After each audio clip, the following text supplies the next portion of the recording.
What's going on, everybody? Welcome back to another episode of the Around the A Sports Podcast, Week 5 Falcons recap show, and of course, the return of the one and only Dylan Clearfield.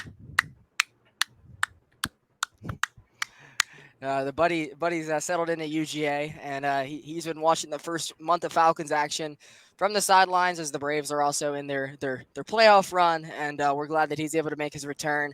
Not his fault for the camera quality tonight. He has crisp connection from his end, but the UGA dormitory Wi-Fi is giving us what they're giving us. So if you guys think Dylan is from 2004, it's not his fault. Blame the UGA dormitory Wi-Fi services, and don't sue us, please. But yeah, that's exactly what's going on. But we're excited to recap this win over the Houston Texans. The Falcons get back over 500. Good thing we didn't fall back below it because I was kind of having fun over 500 after the 5 years we were not. So good to see we are back there again. And first, how you guys been, Dylan? I'm pretty good. Being at UGA is pretty cool. Being around the whole atmosphere and everything, and seeing athletes, whether it's not even just football, but basketball, baseball, gymnastics, whatever. Just seeing the athletes walk around is pretty cool. Being able to interact with some of them. Nice clear throat. Thank you. I've been watching the games from my computer in my dorm for the most part, but I haven't been able to watch, I believe, all 5 games. So yeah, been a cool almost 2 months in Athens. But yeah, happy to find a time that works for all of us and be back on here. Well, it's good for you to be back. Hopefully your roommate doesn't give you some issues in a little bit. I know we meant to start a little bit earlier. It's exactly for the viewers wondering behind the scenes. It's about to be 10 o'clock in a matter of seconds. We're recording this on the evening of October 10th, so it is Tuesday night. We're about 48 hours or more removed from the Falcons' victory over the Houston Texans. But yeah, first, how you been over the last week or so, Micah? How about those Dirty Birds? Man, I've been good. I go home on Thursday. Might be going to the Hawks preseason game. But yeah, loved watching the Falcons win. But that Braves game one loss hurt a little bit, but we came back game two, and they gave us a little scare. But pulled out the win. So, but yeah, I've been good, and hopefully y'all been good too. But yeah, it's the Braves are definitely not in the greatest spot still. The Phillies still have the advantage, and I can't take a second straight year of. I mean, they're a great team. I think a lot of Braves fans don't give the Phillies enough credit. They are a great team, but the Braves should not lose to them back-to-back years. But yeah, this is not a Braves show. We'll get to that hopefully Thursday, and hopefully the Braves aren't eliminated by the time we're recording our episode on Thursday, Micah, and if you're able to join us, Dylan. But yeah, before we get into it, guys, make sure you guys like, comment, subscribe on any platform you're watching it on, whether it's the Around the A YouTube channel, the main source of the action, or if it's a clip out, something of Dylan, something of Micah, something of myself. We really appreciate all of the support, and make sure you guys give us a follow on Twitter at Newsome Sports ATL, at Clearfield Media, and at Micah TYN for all the behind the scenes Atlanta sports talk. So yeah, now that everything's out of the way, are you guys ready to recap this victorious Sunday? Yes, sir. So, of course, the Falcons get a big win Sunday afternoon against a Texans team that had won 2 really good games back-to-back over their division rival, Jacksonville, who ended up beating us a week later across the pond. And while doing so the next day, they end up beating up on Kenny Pickett and the Pittsburgh Steelers down in H-Town, improving to 2-2. And it looked like there was a situation where the Falcons might have been catching C.J. Stroud and the Texans at the worst time possible. They were playing really good football for about 2.5 games, rolling into the bends. And the Falcons just came out, handled business, and were able to stay above 500, as we mentioned a couple minutes ago. Dylan, I'll go to you first. What was your original takeaway of the game itself and coming away with the game-winning kick? The game was obviously, the game was stressful. It was stressful for sure. I was sitting in my dorm watching it, so kind of an interesting experience just being there. Just nothing to look at or focus on. Just focus on the game 100%. No food, no people to talk to. It was cool, just watching it from there. But yeah, no. But about the game, I mean, started off obviously offense wasn't doing much, but also their offense wasn't doing much. I mean, obviously we went to half. What was it, 9-7? Going into half, I believe.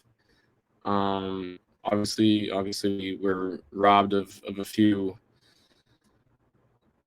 points on the board from Dahlman's unnecessary roughness, and then later in the third quarter with the two fumbles after some decent drives. But fourth quarter picked it up. Ritter obviously showed big time, big time clutch factor in the fourth quarter to get some late fourth quarter Atlanta Magic. We've been missing that. We haven't seen that since some Matt Ryan times. Yeah, it was a good game. Obviously, the defense played well, but yeah, we can get into all that right now, I guess. Micah, what about your own recap? I mean, it was a much better game offensively from Desmond Ritter. He looked very, very more comfortable. He was making good reads. He was getting the ball out quick. The offensive line was able to give him more time than the previous game. The run game wasn't as good as it has been this season because the Texans were doing a good job at stopping it and stuffing it. But we was able to get our receivers involved this game, and it was very nice to watch that. And that's something I've been waiting for since the season started. And the defense, of course, was solid again.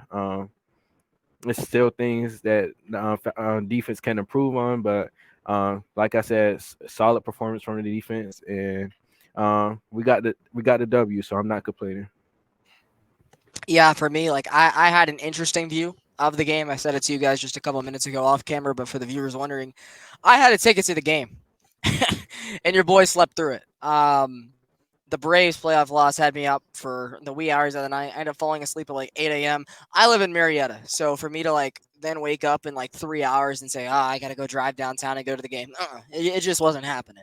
So I ended up just making the decision. I'm like, I'm gonna sleep through it, and I'll watch it on replay later on. The NFL subscription, where where you can watch Red Zone and all that. All the replays are up. So I'm like, I'm gonna have a night watching the game. Hopefully we win.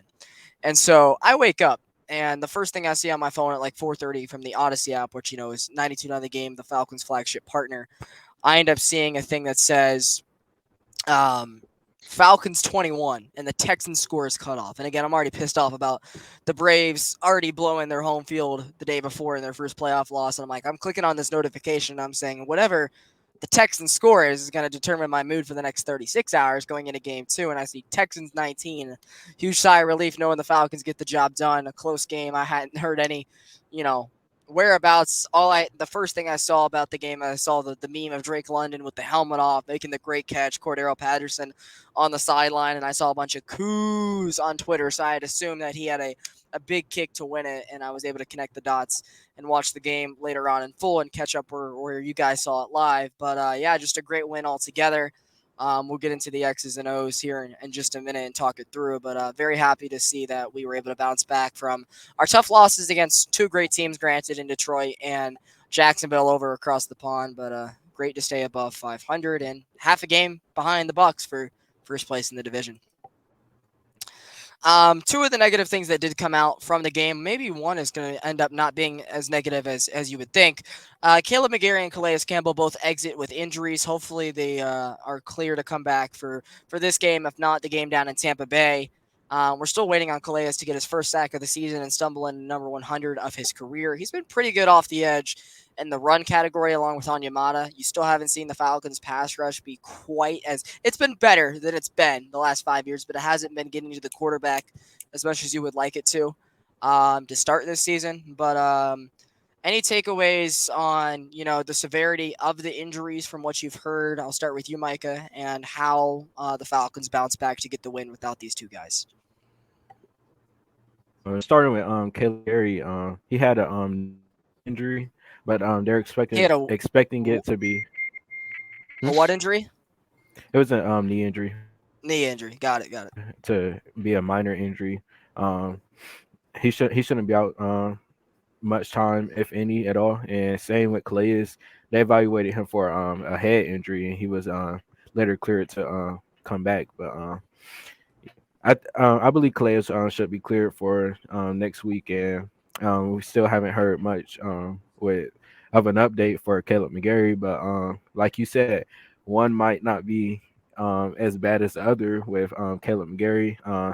He left the game on Sunday, and it seemed as if his side of the line looked better or improved with the blocking. And with Calais Campbell, like you said, we're still looking for him to get his first sack. The pressure is getting there with the defensive line, but we're just not getting the sacks. And um, It's definitely a difference. yeah, we're definitely that later in the show, but we need Calais Campbell out there to continue getting pressure on the quarterback. He's a huge part of this defensive line. And then Dylan, why don't you shine some spotlight on the replacement for Caleb McGarry and how much the pass pro improved throughout the rest of the game? Yeah, so Storm Norton, who on Twitter was it was very funny to see the reactions to some of the tweets about Storm Norton playing well from Chargers fans who are used to him being, as I saw on Twitter, quote unquote, a turnstile. So it was nice for him to. It was nice for him to play well when people are used to him being not that great of a right tackle. And about the pass rush as well. I mean, I feel like there were 0 sacks on either side, but I feel like we didn't really pressure Stroud like hardly ever. I don't think we had any knockdowns either, maybe missing like 1 or 2, but we might have had like a few like hurries, and that was one of which being Landman coming in like a missile right before Nielsen started jumping up and down and everything, Yeah. which was a third down stop. But yeah, the pass rush. I mean, we only have 4 through 5 games or 5 through 5 games. Like that's not. I wouldn't say that's good or really much of improved. Like it looks like on paper it looks better because like Carter, Dupree, just like more bodies in there than we've had, but we haven't had a dominant pass rusher that can get pressure.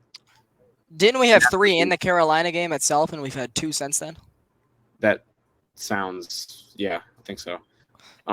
We were like expecting some more of that, and since then, obviously, it hasn't happened. Yeah, we haven't had a consistent pass rusher that can get pressure on his own since John Abraham. So it's been a minute. 2016, yeah. Vic Beasley will always live in memory. Well, yeah. Anyways, yeah. So I mean, it's cool that the offensive line started to play better actually without McGarry, which is a good sign. At least we have decent depth when McGarry comes back. We can turn to somebody else if we need to. Mm-hmm. And then yeah, defensively again, like it's the D line is still okay without him, but he did have, I think he said it was a stinger in like his like scapula, I believe, or like his trap area, which sounds painful. But yeah, Onyemata's been really good, obviously. So it's good that some of the interior D linemen, especially those 2 free agent acquisitions in Onyemata and Campbell, are both playing well, especially in the run game. Onyemata is a beast in the run game. I think one of the first few weeks he was graded out as like 90 on PFF. Like he was like among the top defensive players in the entire league for that week. Which I don't think he's repeated that, but he's still been like very solid since then. Yeah, Onyemata has been kind of what we've wanted. Regarding the pass rush, that's kind of like what Micah hinted at a second ago. Like, we're still on pace for a similar number to what we saw last year. I think the team had 19, maybe 20 sacks as a team last year. And 4 of them were on corner blitzes where we just got home. Lorenzo Carter got home a couple of times last year. Of course, Grady had a little stretch at the beginning of the year where he was getting 1.5 a game. But the difference is, regardless of us sacking the quarterback or not, they're at least putting pressure on the quarterback, and it's allowing time for our improved secondary to come together as a unit. Last year, there was 8 seconds of time for the PJ Walkers of the world to dominate the Falcons defense. We faced a whole hell of a lot of backup quarterbacks last year. So maybe our 7-10 record wasn't as good as we frankly were, because we did face a lot of backup quarterbacks. In the 2021 team, at least we faced some competent guys like Josh Allen during that season. But at least you're getting pressure to the quarterbacks. Granted, 2 of these guys have been rookies throughout these first 5 weeks, and you're allowing,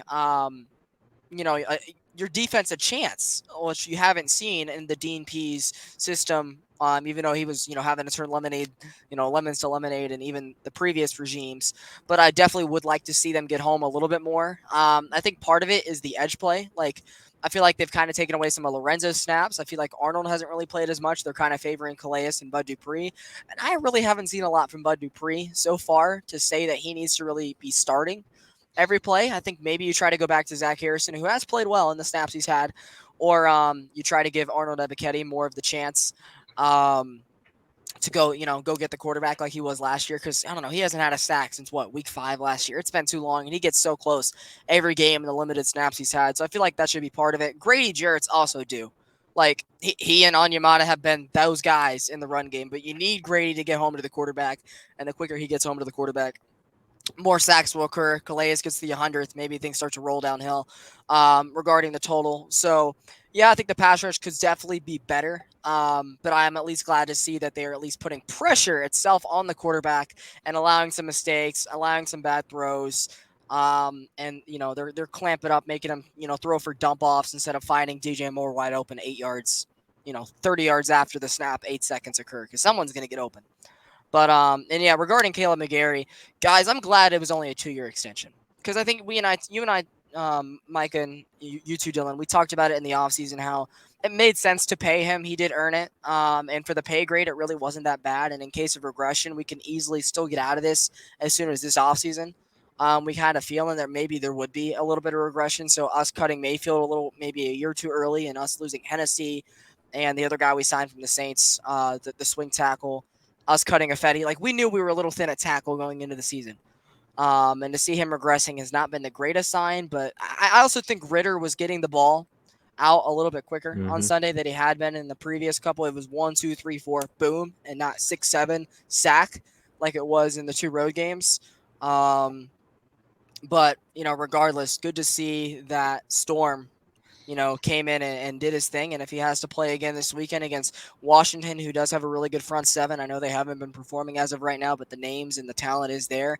It'll be a true test to see if he really is a turnstile like he was with the Chargers and of those New Orleans Saints down there in Pudat Town, or if he is a guy that can stick around and be the Elijah Wilkinson of this offensive line this year, just stabling a bridge.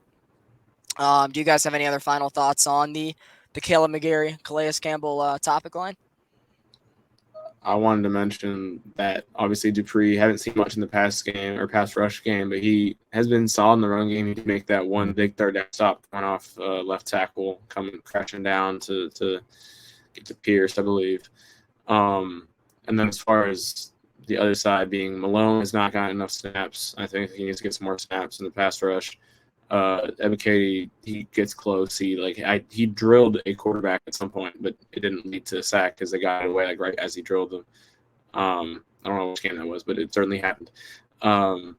It was the final drive of that Packers game, 2nd and 10. He hit Jordan Love and forced the third down, and we ended up getting the stop. So good for him. Right. All right. Yeah, I mean, we just got to try out some more guys. And Zach Harrison, yeah, I would like to see more from him as well. But and again, I guess I can segue this into the next topic about the secondary, which obviously is helped by the pass rush and can affect a lot of things on the field. AJ Terrell was evaluated for concussion, I believe, or at least a head injury after making a tackle that he put his arm out there. It looked kind of inconspicuous, but he was out for the rest of the first half or the rest of the second quarter whenever it occurred, and then he was clear during halftime and came back out. But regardless, he did not have a great game. As far as the receivers, like numbers wise, Tank Dell had 3 catches, Woods had 2 or 3, Collins had 2 or 3. Like, it wasn't like there was like a big time amount of completions, but the completions that were, and Schultz had like 6 or 7. The completions that were made, and just in general, just the whole flow of the game, Terrell did not grade out well at all. He did not have one of his better games, and there has been talks on Twitter about giving him his extension because obviously he was drafted in 2020, so he's coming up on that extension timeline. It'd be interesting to see how much we give him because people are saying I saw an exact quote, good, not great, so we shouldn't give him great money. But we'll see what the market demands for a 4th-year corner who's, automatically top 15 in the league. So yeah, and obviously shaky games like this past Sunday don't help his case. And yeah, for AJ, right? He is a first round guy, and I think maybe that's the reason the Falcons restructured Jake Matthews for what, the third time in the last 8 months. A couple weeks ago, it kind of gives me a thing of what the Dimitrov regime used to do. I mean, sometimes they paid first round picks when they frankly didn't deserve it, but in this regard, like I think it's time you want to pay AJ before it gets too little, too late. Um, in the process, he is year 4, as you said. He'll probably end up getting the 5th-year option. So you're going to have some time to pay him, especially if you want to end up keeping Akuda. Maybe there's a world where AJ still has to play for it this year. He plays on the tag as you extend him next year, and you're able to get a better deal for Akuda, who's in a prove it year. If you do decide to keep him along with Clark Phillips, who is, will eventually start seeing more snaps as the season progresses. Um, has to find a way to beat out Trey Flowers and D. Alford to do that, and Trey Flowers has been much better since having to go back to guarding strictly tight ends, which he is good at. He shouldn't have ever been playing on the side, but now that you're seeing D. Alford back and Mike Hughes back in the system, Kuda, all these guys have gotten healthy. Trey Flowers has been better at just guarding the tight ends. But yeah, regarding AJ himself, like he had a great second year, and a lot of people hated the pick on draft night. He was really good at the end of his rookie year, and that disastrous season. At least we got to see flashes from guys like Floyd Sadaluakone and AJ Terrell to show that the defense still had some prowess going into the next year, and it really wasn't as bad as we thought it would be in the 2021 season. A little bit of a down year last year. I know he ended up missing like 5 games or so due to injury, so that was definitely part of it. But some of the matchups he also had were not favorable. Like he's obviously going to have a harder time against guys like DK Metcalf, who are just 5 inches taller, 70 pounds bigger than him. They're going to eventually get theirs. So part of that is finding the guy that can help him, and drafting Clark Phillips definitely isn't that. He's even shorter. But yeah, for AJ Terrell, I definitely would like to pay him sooner than later, and I would like to see a little bit more consistency to what we saw in 2021, more than last year to do that. But I'm still obviously going to give him the benefit of the doubt. What about you, Micah? I mean, the biggest thing with AJ Terrell, well, the two biggest things, one is his since his second year has been his inconsistency, and it just seems he's not able to catch picks hands, but he stay dropping them, and like those picks could be game changers. And I remember, I believe it was his rookie year or his second year against the Chiefs, could have won the game, put the game away Rookie with an year. interception, then he dropped it. We're glad Um, we lost that game, though. We're glad we lost that game. We yeah, were tank, yeah, tank, tank, tank, tanking at that point. Yeah, but yeah. They was cooking him for that one, but yeah, going back into this game, he did get injured. Same time, he didn't have after his injury, he came back in. He gave up a big catch to what's his name, Cooks. I don't know, Robert Woods. They had yeah, Cooks last year. Robert Robert Woods. Woods, and Um, it set up that field goal right before the half. Yeah, it was tough on yeah, third down. he tried to press because the Texans were running down the Falcons' throat, kept going. Pierce is a tank. Yeah, he tried to press, thinking they was gonna run, and then Stroud seen it, and he went straight to Woods. But yeah, AJ Terrell, he's I'm at the point where he's a good owner. So he has that potential to be a great corner in his second year. It's just like I said, the consistency. Once he starts showing the consistency, start showing that he is that player that we seen he could. He's going to be out there with Jesse Bates, and if Kuda could come up to his potential, that's a pretty nice secondary that would give a lot of teams problems. And I wanted to add something about, Phillips obviously hasn't got any defensive snaps, but there was a quote that came out yesterday or today from Arthur that said, it's really high on him and everything like that. Mm-hmm. It's going to obviously be hard for him to play when he would be the nickel guy, and D. Alford has been very, very good in that role, and he's more experienced, not by much, but he's more experienced. And then, yeah, as well as you could – another thing with the inconsistencies of Terrell and, deciding to pay, I think Okuda would be a good extension if we having a new DC, having a new cornerback or secondary coach in Jerry Gray. It's different schemes, everything like that. Like I don't want to blame it on that because Terrell has also had good games this season in the first 5 weeks. Week 5 was not, but did have some good games in the first few weeks. So I'm not sure if it can be pinned on the new secondary coach, DC, blah blah. But there is something to be said for just a lack of familiarity with that. Obviously, that can improve, and it's always subjective to ups and downs.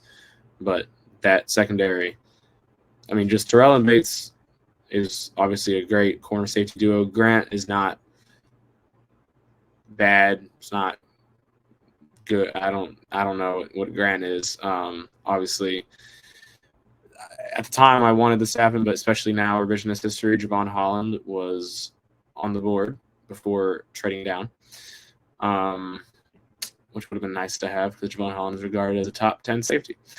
But anyways, yeah. So I mean, there's something to be said for the coaching, but I do think that Terrell can bounce back for sure, and he needs to because again, his contract will be coming up relatively soon, and he hasn't been the most durable. He's thinner frame, but he's a very willing tackler, and they always talk about that on the broadcast, and he has been since Clemson and even since Westlake. Very willing tackler, physical guy.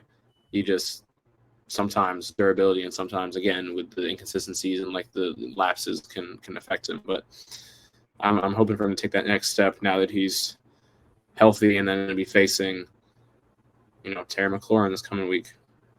I think Yeah. the biggest. Go ahead. Oh, Go ahead. oh, I know you might have something to say about Richie Grant. Going back to Yeah, the coaching. we had that conversation about Richie Grant recently on the phone. So yeah. Yeah, but about coaching with the changes, I think the biggest thing for AJ Terrell is, man, previously they have the corners playing off of the receivers, not pressing as much, and they wasn't as physical. But with new coaching, they love the physicality they push it, and I think that's been the biggest change with and AJ Terrell's trying to get back used to it, I guess, because like I said, they had them playing off of the receivers since he's been here, and like this has been the first year since he's been where they're constantly putting him pressing the receiver, being more physical and trying to jam them at the line or whatever. Is I think the biggest thing has been the physicality. Yeah, and he's definitely been also more regarded as a zone first corner since being in the league. Obviously, he had some of those games against, well, let's say, for example. And he was a man corner at Clemson. Right. And the schemes just all change up, and then he just becomes more adept to different things. But the Michael Thomas game that he was absolutely torched in was had not, a great first half, too. Great first half at all. Not great for the agenda. It's obviously those games happen, and Michael Thomas is a very good player when he was playing. Cut his mic. But yeah, no, I'm excited to see how he can bounce back, and it's obviously a different scheme and everything like that. But I know, yeah, you were saying something about Richie Grant. Oh, also one thing with Terrell, regarding the draft statement, because you mentioned about how he's on the board. Yeah. Terrell and Bates, when everyone makes a play, they get their whole handshake and they get the little ski mask pull down. It's very tough handshake. They got it. I love that. Brotherhood already. Mm-hmm. It's a great match. And, flashbacks to Dan Quinn. Can't say brotherhood. Yeah. Leave that fair. back with DQ. Camaraderie. Yeah, there we go. Chemistry. But yeah, regarding the draft statement you said about Richie Grant, like I'm at a crossroads with him too. Like he's improved, but as Micah said, like you're seeing the rapid improvement from going from Jalen Hawkins and Eric Harris to now Jesse Bates on the other side, and I think that's part of it. You're seeing Richie Grant still shifting as a young player into his second system, and you're seeing Jesse Bates come in and boom, make that impact on the other side. So he looks a lot worse of a player than I think he's truly reflected as. But if you want to play the drafting game, like hindsight is always 2020. Like we could play the game where the Falcons drafted, the Georgia Bulldog Justin Schaefer in the 6th round, and he barely ended up making the team this year. Ended up being cut, moved back to the practice squad. The pick before that was his teammate, who is a starter on the Los Angeles Chargers right now. So we could have easily had a guard for last year. Wouldn't have needed the turnstile with Hennessy, Elijah Wilkinson needing to draft Bergeron in the 2nd round, and then maybe we do end up getting like a Keon White or a Christian Gonzalez, or not Christian Gonzalez, but someone of that sort who was there. in the second round when we traded up for Bergeron. So there's always the if and but game that you can play, but also like for years, Caleb McGarry looked terrible and he ended up earning a second contract. So you never know ultimately. But yeah, is there any other small comments you guys would like to make about Akuda and how he's looked since coming back and the possibility of if he continues to play this way, if you find a way to extend him and AJ, maybe not in the same year, but extend Akuda this year and you give AJ the bag on the 5th year? Um, First, with Richie Grant, I think like you said that seeing us go from Eric Harris and Jalen Hawkins to Jesse Bates, like the different like it's been a drastic difference. But also, I think teams are like trying to target Richie Grant more because who's gonna willingly go after Jesse Bates, who's on the same side as AJ Terrell. So that could also be a reason. I wouldn't say Richie Grant isn't improving or anything. I think he's expecting him to be, but like there's growing pains and talk about a in that sense since we traded for him. I absolutely loved the addition of him and he's been looking great and I'm glad that he's proven me right as of right now. And then, yeah, for me, I know he's only played like 2 games and change, but they kind of babied him in that Detroit game, which makes a little bit of sense. You don't want to going from no snaps to 70 snaps, but it was also his old team. I can understand the factor of the Falcons wanting to make sure that he stayed locked in. Um, but yeah, for Akuda, I'm liking what I'm seeing so far, but it's an interesting conversation. If we pay AJ now, I don't know if he'll have the money to keep him. And for Clark Phillips' sake, like it's kind of like with Kobe Buffkin for the Hawks, you kind of expected them to not be in the rotation right away, but towards the end of the season for the Hawks, you'll see Kobe Buffkin more involved, and um, you'll see Clark Phillips more involved towards the end of the season for the Falcons. Then you can bring up Jared Schuster and you realize that he's just a poop can. But that's that's a conversation for another episode. Guys, we got to talk about our quarterback. And you and I talked about it after the last episode, Micah. We said that we understood giving Desmond Ritter the chance. It made sense to. It made sense to not go Mhm. get Lamar this offseason. We've all 4 of us have had these conversations all on off camera the entire offseason, but we knew that there was a chance that Ritter would not be the guy and that he wouldn't even be the guy to finish the season. But we said many times that this team can find a way to win 10 or 11 games, whether it's Desmond Ritter, whether it's Taylor Heineke. And if Desmond Ritter was as bad as people think he was going to be, that Heineke could be good enough to get us through the season.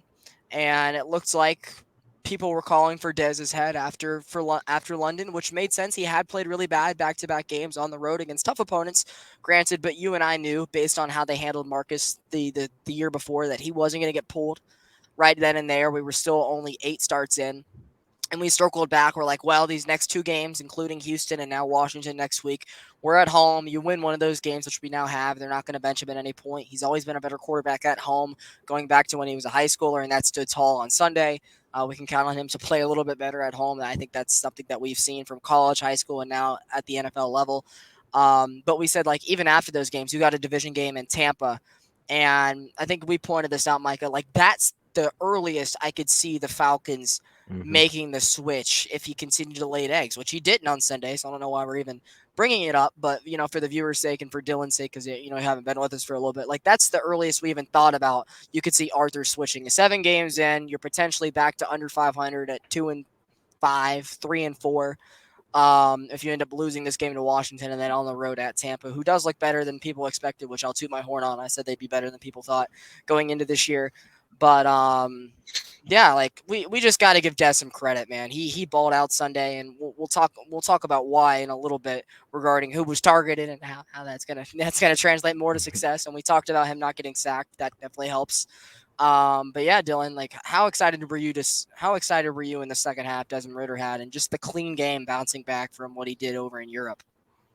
Man, it was great. It was great to see. Obviously,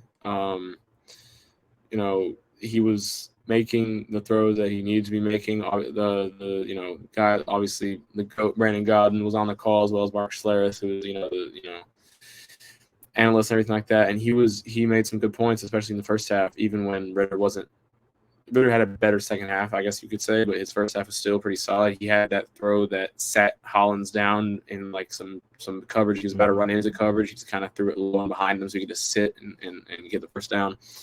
He had some good reads, quicker reads, getting the ball out faster, which can be attributed to him speeding up his mental clock, as well as the O-line getting a little more time, as well as the fact that there aren't any premier pass rushers in Houston and Josh Allen exists in Jacksonville. So, I mean, you know, all those factors combined, but he had some good... Aiden Hutchinson, Rashawn Gary, Brian Burns. He's faced some dogs, and Will Anderson's still a little raw. So definitely. Yeah, they've had some... And, yeah, the Houston's had the most rookie snaps on defense, or rookie snaps in general of any team. Mm-hmm. But, yeah, no, Ritter, very impressive. He threw for, 329, I believe. He had 1 yard enough. 1 yard enough. Thank God. Yeah, that rushing touchdown, obviously, which was cool to see him and Hollins like hyping each other up. You know, which became a storyline after London's disappointing experience. Didn't throw any that I remember near interceptions or any lucky to not have been turned over balls. Didn't obviously make any bad decisions with the ball. Really, I mean, there were a few times that he wasn't completely on page where he threw behind London on one of those third downs, but that was intentional. It just wasn't exactly on the right plane of where the ball should have been. But he had some very good throws. Obviously, the throw to London on that sideline, obviously where London took it. Well, his helmet got ripped off basically, but he ripped it the rest of the way off. And threw it, was yelling. I was sitting on my futon watching on my computer. I was like, I got chills. I was really, really cool energy and passion from Drake. And I tweeted like in all caps, like Drake with the 20 E's. I almost stood up and flexed, which would have led to my computer being broken on the ground. So luckily I didn't do that. But yeah, I mean, that was a perfect ball placement. Obviously it got him just to where only he could get it, and he grabbed it, kept it away. I mean, Ritter had his best game as a professional quarterback, being 5-4 now as a starter, I believe. Has not won away, has not lost at home. People are talking about on Twitter about a platoon of quarterbacks for Heineke for away games, which would be kind of interesting to see if that happened. Like they do in left field for the Braves. This fan base, man. This fan base. Yeah, very, very interesting stuff. Ritter had definitely a good game. And obviously, it's amazing to see. Michael Pruitt is the best player of all time for one catch a game, every single game. Good for one really good play. Yes, fan of the show, Michael Pruitt. I was telling my dad about that. He was like, "Yeah, it's so true. He just catches one catch a game. And it's always like a 20-yard gain. It's always like a fun play." But yeah, obviously, getting him involved is always fun. Getting Keith Smith involved on the wheel route. For that route for 25 yards. Jonnu obviously has been pretty heavily targeted, and he had some great plays. What else you gotta say about Ritter before we get into the big time top 10 picks getting some action today or on Sunday? Yeah, first I want to give a little love to CJ Stroud, who did end up having a great game, and he looks like a great quarterback so far. Looks a lot better than Bryce Young, which could be, which I guess we'll see how it ends up playing out for them. But CJ Stroud ends up on the day. I'm looking at the stats right here: 20 for 35, 249 yards, a touchdown, no interceptions. And I did know going into this game that he was going to look better in Week 5 than Bryce Young did, respectively. Week 1, I did understand that. A month later of time, Bryce Young probably looks a little bit better now than he did in Week 1 versus us. But yeah, the whole storyline was CJ Stroud's a dum-dum, and the tests say this, and Bryce Young's athleticism that. And there's a reason that Bryce is going 1, and I feel like CJ Stroud really had, with the game he had against Georgia in that same stadium 9 months beforehand, showed a reason that he has a chance to be a top quarterback as well. And there's a reason he ends up going number 2. The Texans draft back up to get his edge, Will Anderson, and they get the best of both worlds. But yeah, like CJ Stroud balled out, and I'm excited to see his development. And I know there's going to be a narrative starting, and Micah, you and I have already talked about this too. People are like, why didn't the Falcons take CJ Stroud? First of all, Bijan Robinson has been great, guys. So it's one or the other. Got to make the decision. But the Texans didn't trade up for that pick. He went second. The Falcons didn't have that pick. So if there's ever a narrative that starts about, oh, well, the CJ Stroud was right there. No, he wasn't. He wasn't there. He went second. We were at 8th. So I just want to shut that down before it starts. But it is great to see the game that he had. But yeah, regarding Ritter, um, just everything came together a little bit more. He had a quicker mental clock. The pass rush was better. They were able to get the ball to London and Pitts more, and we'll get to them in just a second. Um, Regarding how they were used, but that definitely all attributed to it. I think Houston's pass rush was definitely the worst out of the five they've seen because he had been facing Kenny Clark, Rashawn Gary, Derek Brown, Brian Burns, Josh Allen, Trayvon Walker. He was facing demon after demon after demon every week, and it was giving the rookie Matthew Bergeron trouble, and it was giving Caleb McGarry, who even though we were such a run offense last year, he improved because of that. But now that we're trying to run the ball a little bit more, you're seeing some of Caleb McGarry's pass protection struggles kind of creep back into the scene. But yeah, just finally able to get a clean game against the Texans team who had won two in a row, and people are going to be sitting around saying, "Well, the Falcons only beat the Texans." Well, you were the same people that said they looked better than they thought, and they were going to beat us. Same thing we heard all offseason about. Well, the Packers and the Panthers really aren't that good. Then why did you say they were going to beat us the entire offseason? Like, you got to pick a narrative. I know this team isn't truly that good, but I'm just happy to see that they're at least a playoff caliber team, and that they are taking advantage of a weaker schedule. But you just, as Falcons fans to the outsiders, you gotta let us enjoy this. And I'm just Mhm. happy to be sitting here talking about a 3-2 team with a chance to go 4-2 on Sunday that has a bright future. But yeah, Micah, your floor is yours. Everything about Ritter that hasn't been said already. I mean, just going back to what you just said about talk about the wins. If we didn't win those games, it'd be a whole different story. Y'all suck. Y'all didn't win. You couldn't beat them. But because we win, it's still anyways. Like we talked about with Ritter, he looked way like this was his best game, professional games yet. He was able to get all the guys involved. Like you say, had a getting the ball out quick. I feel like he felt the pressure from the fan base, from the team, and like Matt Collins said last week, this team has a standard, and the team wasn't playing at that standard last week, in London. Like he heard the noise, felt the pressure, and came back in to shut up all the doubters, and I love his confidence. I love how he came out and did that. And like I said, if he could do that every week, this offense will be opened up so much more. And going into the next topic, like last week we was talking how Kyle Pitts wasn't getting the ball, Drake London wasn't getting the ball. People was upset about how they were using for them. Kyle Pitts came. He had 11 targets, had 7 catches, 87 yards. Drake London had 6 catches, 78 yards. And like I said, Desmond Ritter, he wasn't overthinking it. He was getting the ball out quick, and the line was able to get time to actually look down the field and make a choice. Arthur Smith was being Arthur Smith, getting plays, scheming them open. The run game wasn't, like I said, it was getting stuffed most of the game. So um the pass game was opened up, and Jimmy Ward on the Texans had something to say how we don't Yeah, want to use our receivers or and all that. We have some, but we don't want to use them. Um I think we used them against you, Jimmy Ward. Uh, but yeah, that's I why love I Isaiah love this. Oliver took your spot out in the Bay. That's why our guy Isaiah Oliver took your spot, and now you're sitting with the Texans. Yeah, talk that talk, yes sir. Yeah, I love this game from Ritter, and hopefully he can keep this up. Um, Many people say we supposed to beat the Texans, but I mean it's just the Texans. But yeah, we supposed that's what we expect against teams like this, and if he's able to keep this up, like I said, this offense will be open up way more than it's been this season. A spider just flew in my chair and it scared me. Anyways, um, Dylan, what about Kyle or Drake? Because they combined for over 20 plus targets this game, and I'll talk about them in just a second. But yeah, how much of a factor was that to see them getting the ball, but how much do you think it helped Dez in the win Sunday? Yeah, of course. Again, the run game wasn't as dynamic as we've seen the first 4 weeks of the season prior. And then the play action was set up though by the run game not working, which was kind of usually not how it works, but the play action did kind of get more efficient as the game went on.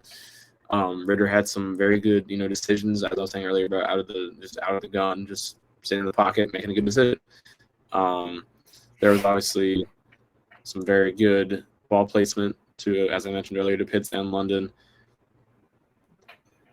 I mean, everything has clicked. Some people don't even like the play calling to some extent for the game. It wasn't exceptional, but I don't think it was a problem per se.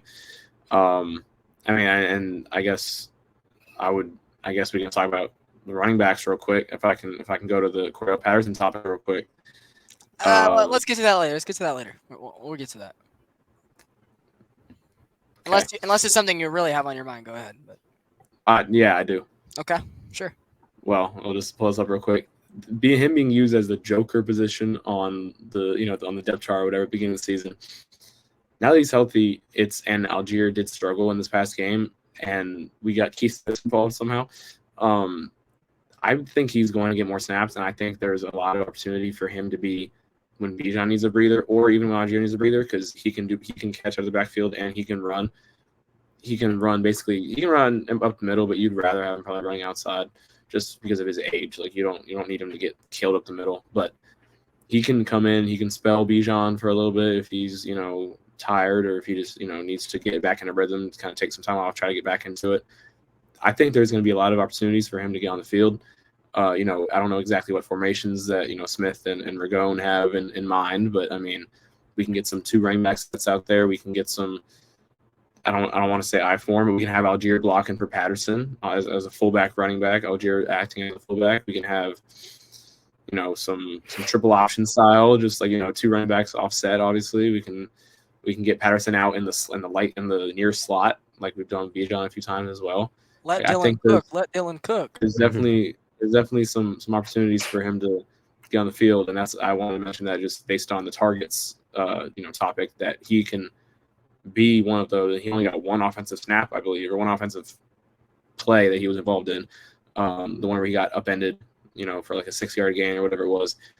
There's been times that we can use him that we're like, oh man, I wish we can have him. Now that he's healthy, I think we need to go full throttle on that. Obviously, we've had our best offensive game of the season, best offensive game of the past 2 seasons, arguably, season and a half. So I guess you could make an argument that now that we're doing that, just keep it rolling. Try some. You can make the argument that we shouldn't change anything up. I get that, but the fact that Patterson's healthy just gives us somebody else to come in. Maybe he doesn't have to play 80% of the snaps of runs like Bijan has been doing, but he can play a little bit per game and just ease the way back in there. But I think there's opportunities for him to get the ball in space, and he always fights for first downs. Very physical. Love seeing him with the ball. So I think CP 84. Greatest return man of all time, arguably, not really Hester. I think Patterson can definitely get some reps. Falcons, man, something about being a Falcon Bear. You're going to be a great returner. In the Falcons, Sanders, Hester, Patterson. Did Sanders ever play for the Bears? Because if that's the case, then there's really something here to it. There's some weird something going on there too. Yeah. But yeah, I mean, regarding Cordero Patterson, you make a great point. Like, I knew he was going to miss the first couple of weeks, and I know he is 2 years older than he was in the great 2021 season he had. And he was decent last year too, for what it was worth. But now on a contract season, I would still like to bring him back another year, even if it's not really on the field. I would still like to see him as like a special teams locker room guy next year. I really think he is part of this gel, and I'd like to see him at least be here for some of the success. Which we think the Falcons are going to be a playoff team this year. We hope that they're even better next year. No matter who the quarterback is. So I would like to bring back Cordero for at least 1 more contract after this offseason. That is a conversation to be had at a later time. But yeah, like as you said, he only had 1 target per 7 yards, but now he's kind of finally back in the punt return, kick return system. Mike Hughes is a fast MFer though. Like, he was really good at UCF.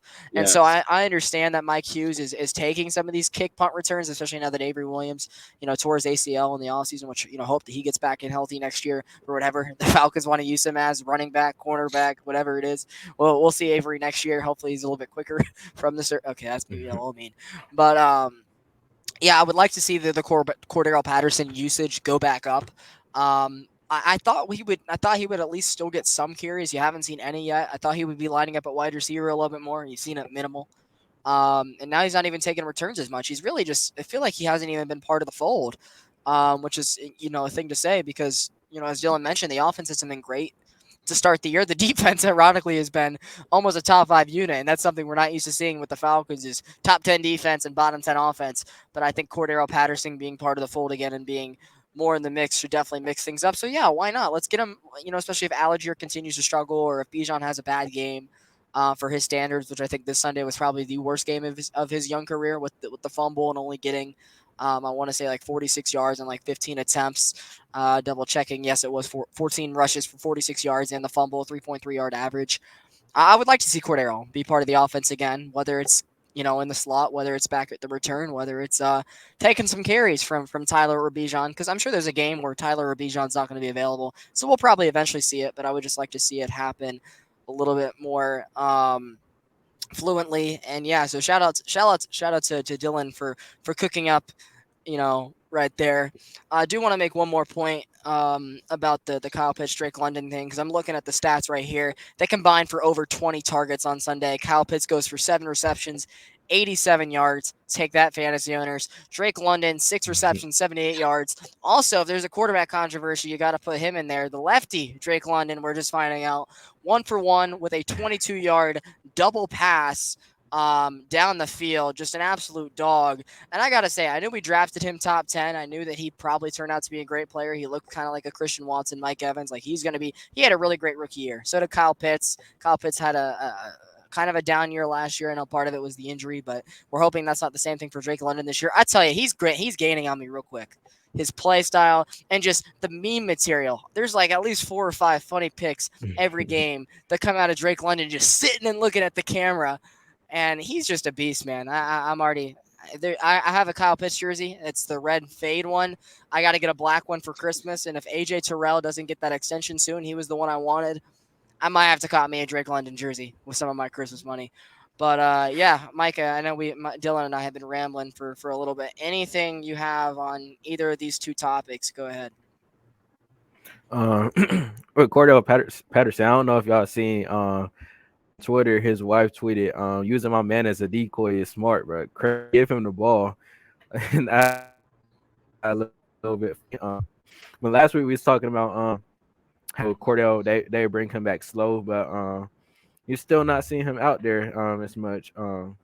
It could be like Dylan said, fix it, but at the same time, Cordell Patterson is a game changer. He's someone we need out there.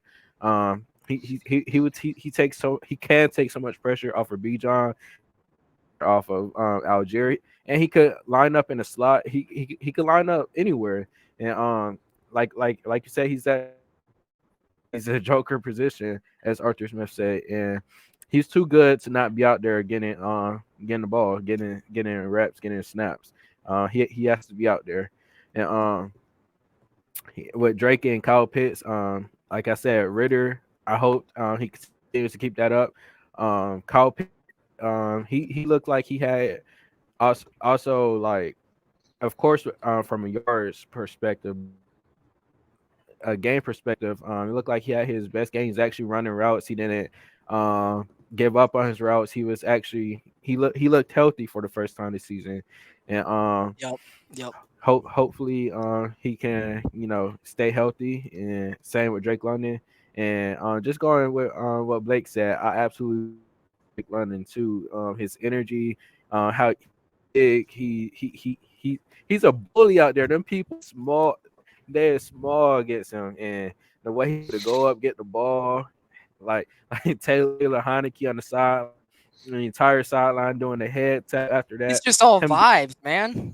taking a helmet off, yelling, man. Like Dylan said, I also got chills from that. Like I was so hyped. I was in my dorm screaming. I was so hyped.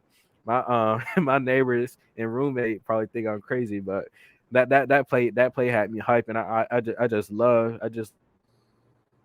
able to get the receivers involved in someone like Drake London that's going out there doing that, telling these DBs they too small. Just love it. Texas Rangers are one out away from punching their ticket to the American League Championship Series, so that's cool. Might see a Astros Rangers series. Hopefully, the Braves take their next step to punching their ticket. Of course, the Diamondbacks are one game away.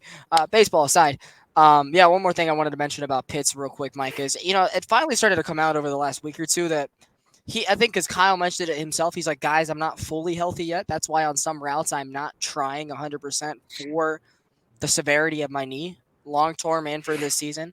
And it's great that he is out there. But I mean, I know you guys are Georgia fans and you guys love Brock Bowers, but there's been a lot of Georgia fans out there calling for Kyle Pitts' head because he is a Florida Gator and because they want Brock Bowers. And they're saying that he's taking routes off because he's a Florida Gator and damn good dogs wouldn't do that. And we need to go take Brock Bowers, which is ironic because those are the same people saying it's dumb to take a tight end at number 4.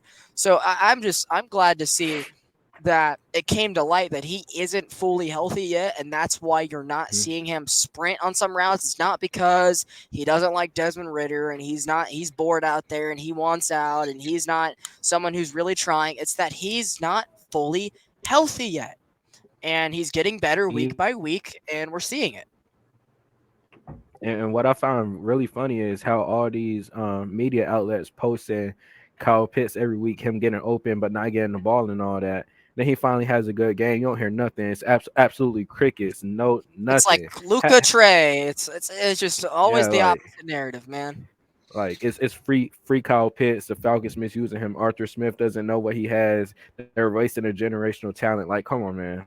Please, watch a game, please. Like, they have so much to say before watching a game, and this is why I don't read comments, because there's so many people I need to that be don't better at watch that. games, I but read it too but much. go and read the stats. And if they even read the stats, just go off what they hear from other people in the media. And I used to let it get me mad, but I just stopped reading the comments, and I got to get I like stopped you reading one the day. from when the Trey and Lucas stuff. I had to start reading from there. I would go hours, well, not hours, but I would go a while, like replying to all these comments and like. But yeah, Teach me your ways, I just Sensei. I just love how is radio silence, absolute crickets from all these media sources that was posting Kyle Pitts open.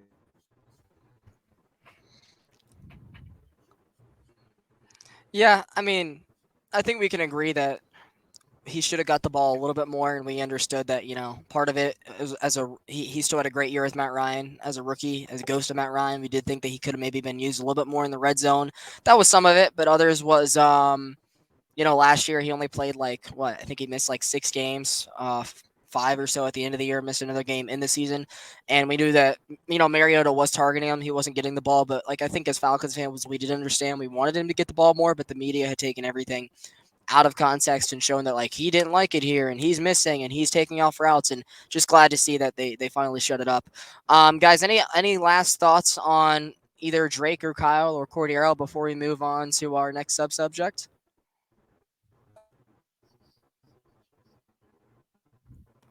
I guess they'll forever hold their peace. We covered it all. Yeah, that's fair. Something that's a little bit more negative regarding last season. This team was the least penalized team in the NFL last season, I should say. And you're seeing a couple of games of almost 70 yards of penalties this year. I think some of it is the holding of trying to pass the ball a little bit more. From McGarry or whether it's Bergeron, the rookie learning his things. But I mean, Dalman had his worst game of the season on Sunday, and he had been pretty solid up to that point. Even Chris Lindstrom had a shaky start to the year. He's kind of gotten back on track again. Again, I really think that us losing some of the depth on the O line, like us cutting a Fetty too fast, us losing a Hennessy to season-ending injury, I really did think that hurt the O line going into the very beginning of the season. We lost like 3 guys to injury, cut Mayfield, which I think maybe was a little deserving. But Mayfield was starting to look a little bit better as a backup swing tackle, which was his natural position at college in a run pro offense. We threw him at left guard at a pass pro system to start his career, and I could understand the issues he's having. So it's good to see Bergeron's not having the same issues. But guys, like, what do the Falcons have to do to get back to what they did last year? Because they were outmatched in almost every matchup last year. We had 16 one-score games with the team that was supposed to win 3 games, and part of that was Arthur Smith scheming up his game plan to keep us in the game. Dean Pease doing the same thing, but also was we weren't penalized. We took advantage and played clean football. How do we get back to that, Dylan? I think it starts with, the the run game obviously has been established throughout the first few weeks. Besides the Houston game, Bijan's had very good games. Algiers had solid contributions to most of the games, for the most part. I think again with just the coaching being very different this year on offense and defense, that and especially and one thing I will mention, coaching is different, which leads to different philosophies.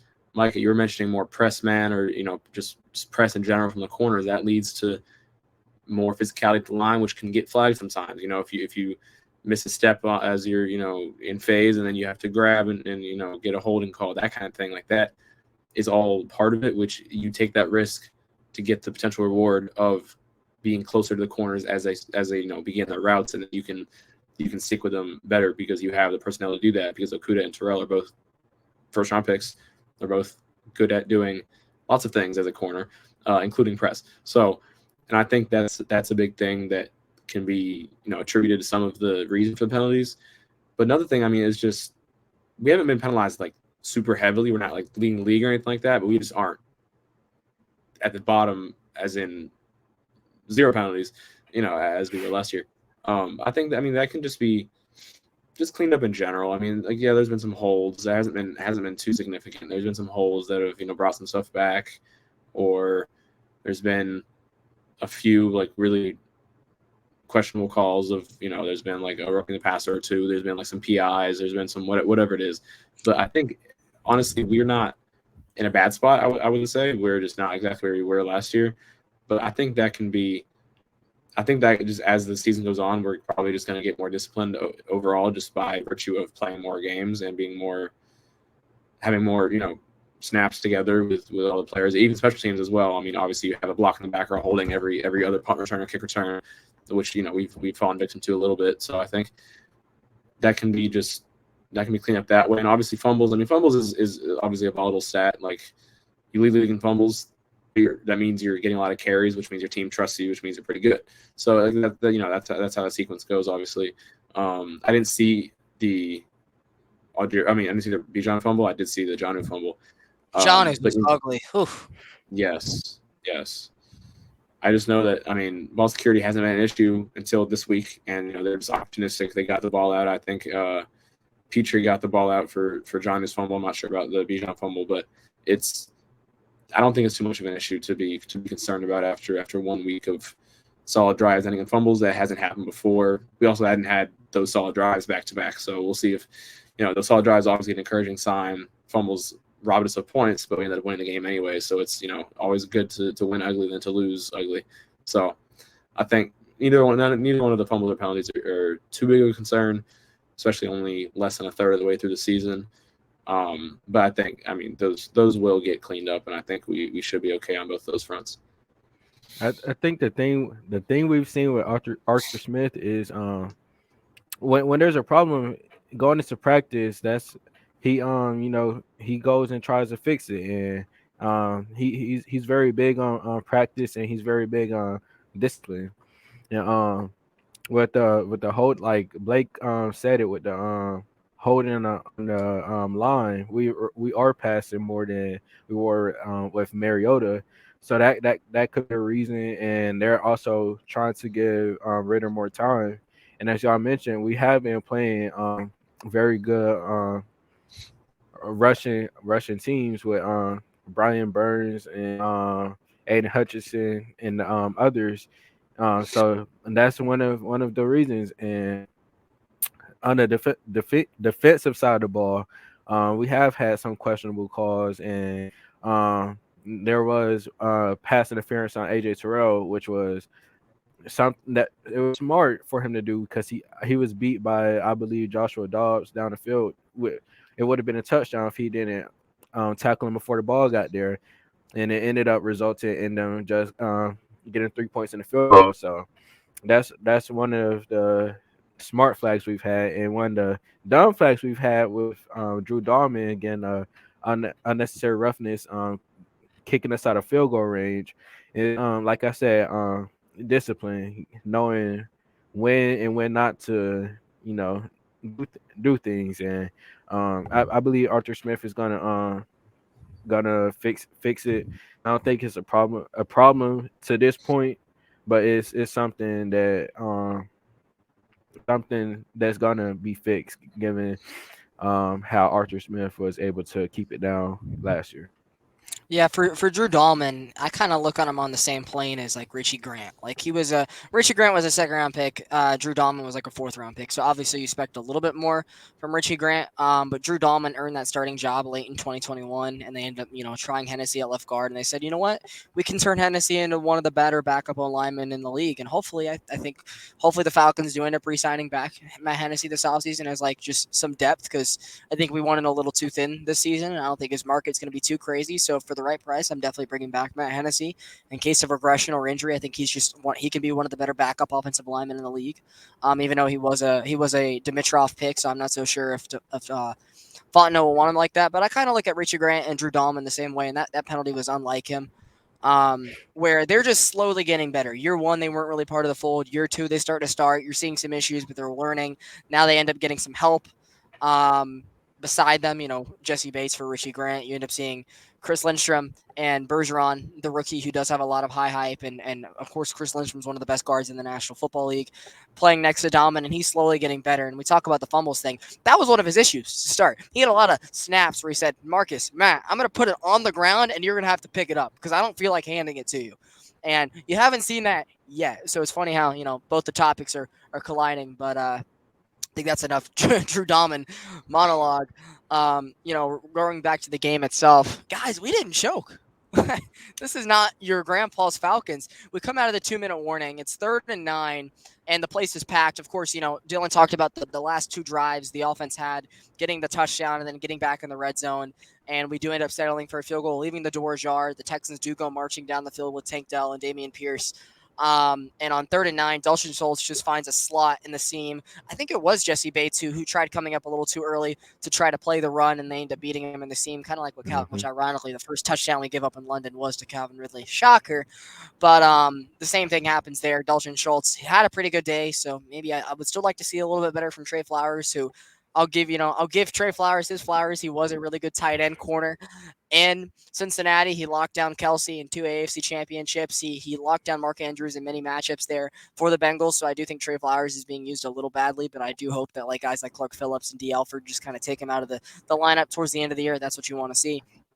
But guys, the last drive was just exactly what you want to see from this Atlanta Falcons team. Ritter, I think, had 2 scrambles. Both were positive yardage, and we knew he wouldn't be as mobile as Marcus Mariota was, but in the limited chances he has had to scramble, he has been very, very elite with his scrambling ability, being able to pick up 5, 6, 7 yards, being able to take his lead blocker, which a lot of times has been Matt Collins, into the end zone.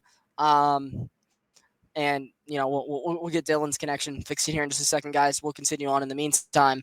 But every single targeted pass on that last drive, Micah, was to Bijan Robinson, Drake London, or Kyle Pitts. That's exactly how you go win a football game. That's exactly how you go. That's exactly how you manifest success for Desmond Ritter, is to go, down the field using those 3 top 10 picks. And they do. They end up saying, hey, Allergier, you haven't had the greatest game. And we're going to give you a couple opportunities here to set up a game-winning field goal, and Koo hit it. But yeah, I was just ultimately happy to get that win, scare and all with the blackout. But just a great call from Brandon Gaudin. It was sad to see game 162 for the Braves about a week ago. We won't be able to hear him much unless we're playing Madden, which he's not really the most fun to listen to on Madden anymore. It's been like 8 years, and they do him dirty on Madden. Oh, to the right, roll it out, first down. But yeah, he was great with the Braves this year. It made us miss Chip Carey a whole hell of a lot less. Chip Carey, I think, is a lot of why I want to do what I want to do, and I'm Dylan. I'm sure you can say the same thing. Listening to him and Bob Rathbun, and even Wes Durham, Steve Holman, Ben Ingram, Jim Powell, all the people we've listened to growing up have definitely made me the way I am when I do play-by-play, and I listen to myself, and I'm like, yep, that's Chip Carey in there.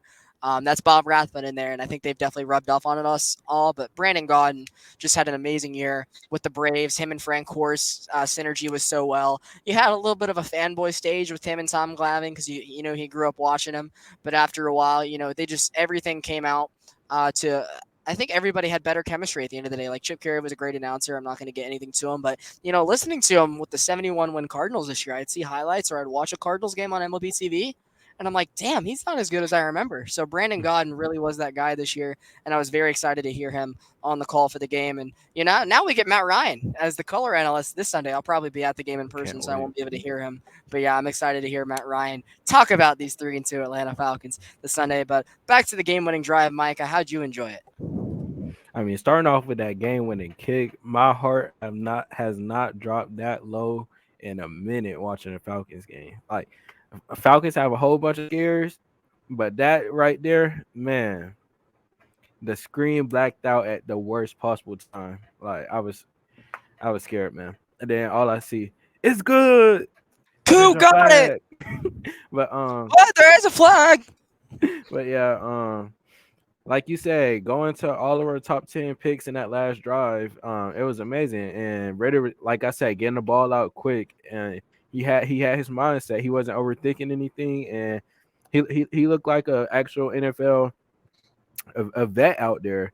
I think he had like a minute and 47 seconds left, and he got the ball down there, and he made no mistakes, and he's very very decisive. And we wasn't, like I said, Archer Smith looked like he was scheming guys open, and once we got in the red zone, he was able to just nail the ball, get to get the clock where we wanted it at, get it on the side where Koo wanted to kick the ball at, and the rest was history. That was game, and I enjoyed watching that. I was a little scared given Koo's also it's not really been himself this year. He's been missing yeah. a little bit more since the preseason. So I do think there's going to be a time this year. Hopefully, it's not a game winner where he's going to miss a kick where we're like, Koo, Mhm. what? But yeah, he hit it. Just a great win. Yeah, I was a little scared after Stroud drove down the field and hit Schultz for the what I thought was going to be the win. But Ritter proved me wrong again and went down there and got us a field goal range for the win. And like you said, Koo has had those moments where he's missed a couple of field goals this season, starting from the preseason to against Green Bay. Um, It's the number 6, man. He's not the number 7 anymore. He's number 6. That's why. yeah, he's had those moments. So I was scared for the first time for a cool game winning field goal, but he came through like he always do on the game winners, and like I said, I enjoyed the win. Yeah, just a great vibe, and as you said, like Ritter got into range plenty of time. It was a minute 40. We were in range with like a minute. It was like 4 plays, a scramble, a throw to London, a throw to Pitts, a throw to a Bijan, and boom. It was, all right, Algier, get us a couple more yards, get us to the hash marker that Koo wants. We'll get a couple more extra yards, and bang, they drilled it. Dylan, how did you enjoy that final drive? Y'all basically covered it. I was just gonna say, obviously, the thing that set us up fully was that really good throw to London that got him, across the middle, which was a great throw. And then obviously getting time and just be able to have time around the clock. I didn't love the kneel on second and third. And I called my dad about it later, and he was also in agreement. I think we at least should try to run on Yeah. second, see what happened, and obviously don't And fumble. But like if you can get you get a few more first down on yards- that? Shorter if you- kick, yeah. even if it's not, yeah, but even like a few more yards with Koo's inconsistencies this year, I thought would have been valuable. And then if you don't get anything, okay, cool, kneel on third. But I felt like it was a little bit odd, but it didn't matter because he made the kick. That's all I got on that. I mean, it was a fun drive to watch, and seeing that again, like I said earlier, kind of the fourth quarter comeback drives. Like Matt Ryan is top 5 all the time in those. So it was nice seeing one again. But Matt Ryan blew the Super Bowl. Why is Matt Ryan? Nah, shut the hell up. Matt Ryan's Matty Ice for a reason. He was not the fault of the Super Bowl. We've talked about that before.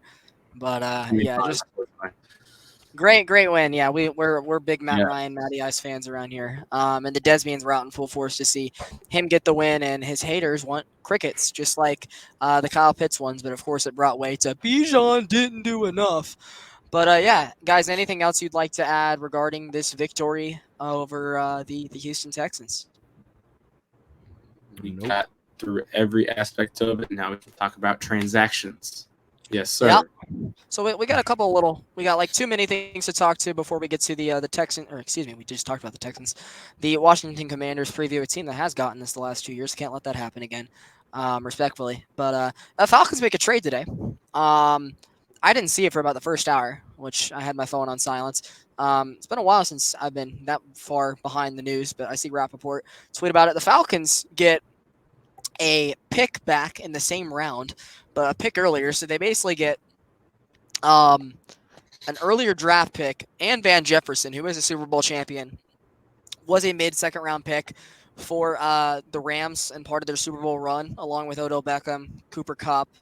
Um, the last couple of years, he was that wide receiver 3 in that really good Rams offense with Jared Goff transitioning to Matthew Stafford.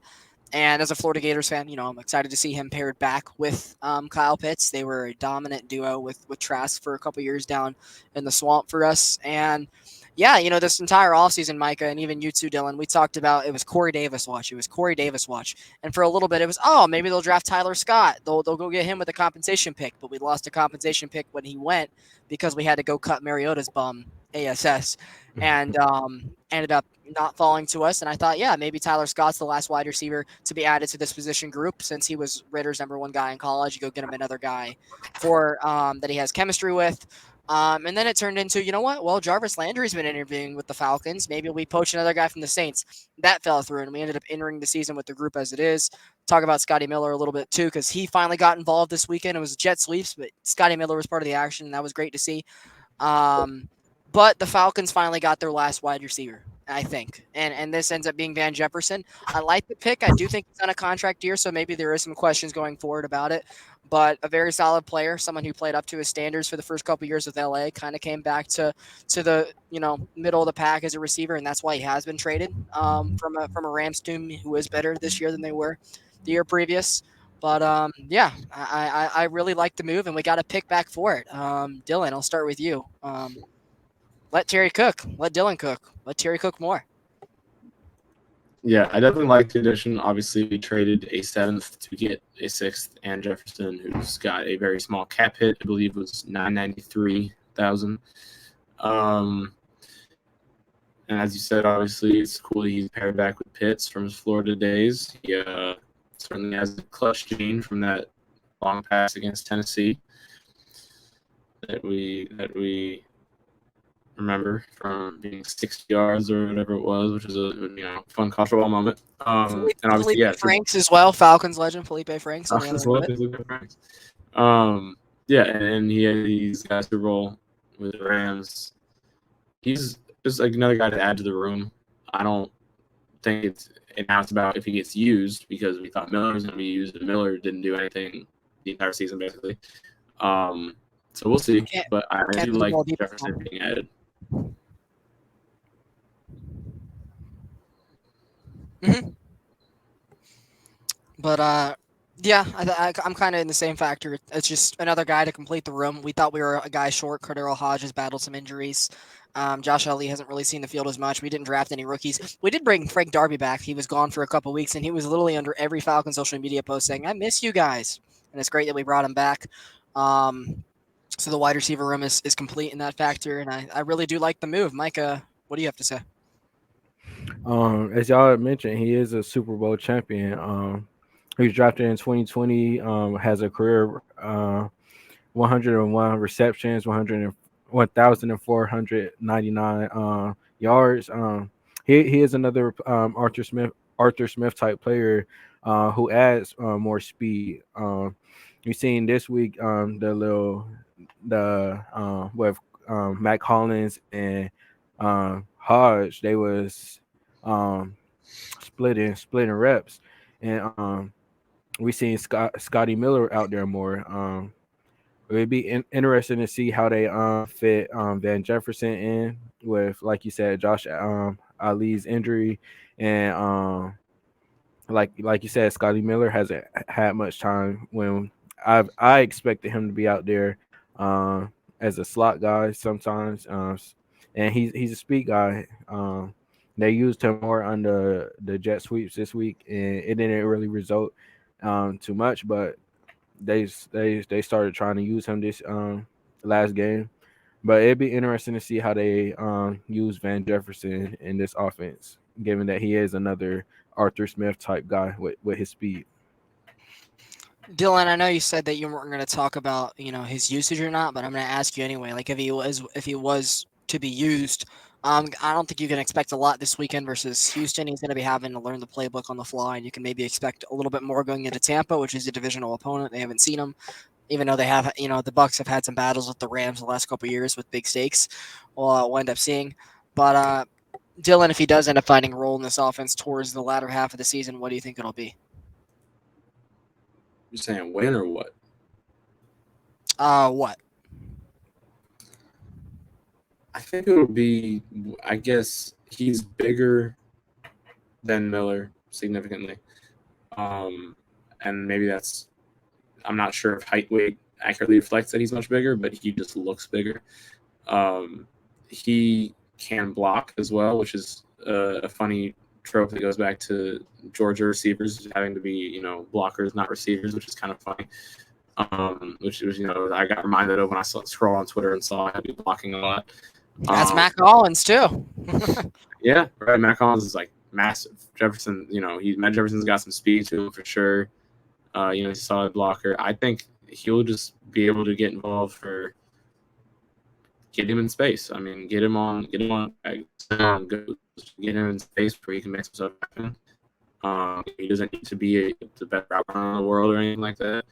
Doesn't need to be using anything fancy. I think he can just be someone else to keep in there, receiver 3 that can be in line when it's in line, just like get it back field or just anything that can get him in space that he can showcase his speed. And then, Mike, any final thoughts on the Van Jefferson edition before we talk about the next trade rumor? I believe we covered it all. All right, I'm gonna let you lead in here with the last subject of the night. Before we talk about this Connie's game. So basically, a lot of Falcons fans have, and a lot of the Falcons media, one thing we've all agreed on is our pass rush, not getting the sacks that we all expected them to get before the season started. Like Need I one said more guy. earlier in the show, we're getting the pressures, but we're not getting the sacks. And one name I've seen thrown around in trade rumors is Daniil Hunter. He was unhappy earlier in the year over a contract dispute. He later got a deal for a year for the year, and but the Vikings have been terribly underperforming, and their defense has been very very bad so far, and they They're were finally bad losing one-score games. last season too. Last year they Um, couldn't lose a one-score game. Now they're losing all one-score games. It's come back yep. to earth. And on the season, Daniil Hunter has 6 sacks, 16 solo tackles, um, and he's a game changer. And adding him to this defensive line, I think like I said, I don't know if I said it on the show, but I've been talking to people, and I think we are one pass rusher, one more piece on the line away from seeing those sacks, and not just the pressure. Um, and another name I would want to add is he's also on a contract year, and the Commanders aren't willing to pay him as a right now. They have him on a year, Well, and us beating the also Commanders this could weekend would better help them selling. So let's do that. Make yeah, them 2-4. he's had a pretty solid career, but he just can't stay healthy. But when he's on the field, he's looked good, and he's at 3 sacks on the year. And I think we're Daniil Hunter, Chase Young type player away from seeing those sacks start coming in. I mean, I guess there's a chance where the Falcons could be drafting another high defensive line pick, second or third round next year. But we've done that the last couple of years. Zach Harrison, Arnold Ebiketie, even Taquan Graham was a mid round pick, and all those guys are showing flashes. But as you said, like Anyamata has been great in the run. Calais has been too. Bud Dupree. I mean, we thought Eddie Goldman would be part of the group, and instead it's Jelly, who we brought in, and he's not played very much, but he's like another good locker room guy. He's like the Cordero Patterson of the defense, basically now. But yeah, I would agree. I think also we didn't mention this earlier. Talk about the pressure. Like we haven't seen Caden Ellis really fly at the quarterback as much, and maybe we're starting to figure out that he was more of a Dennis Allen pass rusher and less of a Ryan Nielsen pass rusher. And especially now that we lost Troy Anderson for the season, which is a really rough blow, and I really don't want to talk about that right now. Combined with the fact that Rashawn Evans still wasn't on the roster and relying a lot on Nate Landman with Michael Walker also got cut. Maybe that's part of the reason that Caden Ellis hasn't been able to fly in at the quarterback as much as we thought he would. But yeah, Dylan, are you open to the Danielle Hunter rumor? And if that's the case, I think that's the Halloween game. Do you think there's a chance the Falcons get him even if he doesn't play for an extension? Because he would be a rental, but I think he'd be a great fit. You? I think the only way that trade gets made is if there's already a long-term deal agreed to. I don't know how we are going to do that. Obviously, Minnesota does not seem very committal to that. They seem not committal to giving him an extension, but I'm not sure how amiable we will be to that because contract year, he has had obviously a contract dispute, so he wasn't practicing or whatever it was. I'm not sure how his durability has been. He's not a game record in my opinion. I think he's a solid pass rusher, but I don't think he's all that. So I'm not entirely opposed to it. It's just something we'd have to give up, and also if we are giving up a third-round pick or whatever it is, or a second-round pick, whatever it is, we would need to make sure we get an extension figured out that day, basically. Because if you're trading a fourth and below for a rental, that's fine. But I feel like if you're trading a third, second, you need to have something figured out. So I'm not entirely. It's like Siakam all over again. Yeah, right. I'm not entirely to one side or the other as far as Daniel Hunter or any other pass rusher. I think we could use somebody. But if the price is too much or won't be on, I think there's a point in suing him. There are people on the market that are in less top name players that can still be impacted. Yeah, so referring back to the picks and everything like that, I don't want to overpay. I'm kind of on the fence about whether it's worth it to trade for him or any other pass rusher. We could point to other not premier names that can still make a difference, so we can see whether that happens. Or again, in the draft, it's possible to wait until the offseason to address that. Another name that obviously has been mentioned a lot is Chase Young, and we can mention Commanders. How we playing them. It's coming to week. It's not going to be easy with their front seven. They have a lot of very good talent on their front seven, and they have Sam Howell's been playing pretty decently. McLaurin, obviously, Brian Robinson's pretty good. So we're and again they have definitely had